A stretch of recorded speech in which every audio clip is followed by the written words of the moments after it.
علم کے بیان کی پانچویں حدیث عبداللہ ابن مسعود رضی اللہ عنہ سے روایت ہے، وہ بیان کرتے ہیں رسول اللہ صلی اللہ علیہ وسلم نے فرمایا، صرف دو انسان ہیں جن پر حسد کرنا درست ہے، ایک وہ انسان جس کو اللہ نے مال عطا فرمایا اور اس کو راہ ثواب میں خرچ کرنے پر مسلط کیا ہے، اور ایک وہ انسان جس کو اللہ نے شریعت کا علم عطا کیا، وہ اس کے مطابق فیصلے کرتا ہے اور تعلیم دیتا ہے۔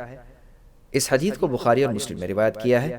وضاحت: حسد کا مفہوم یہ ہے کہ انسان یہ گمان کرے کہ فلاں کے پاس جو نعمت ہے وہ اسے چھن جائے، اگرچہ اسے میسر آئے یا نہ آئے۔ کسی سے حسد کرنا شرعاً جائز نہیں۔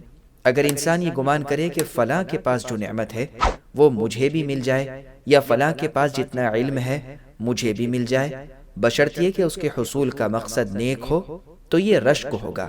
بہرحال نیک کاموں میں حسد کرنا جائز ہے، لیکن برے کاموں میں جائز نہیں ہے۔ واللہ اعلم۔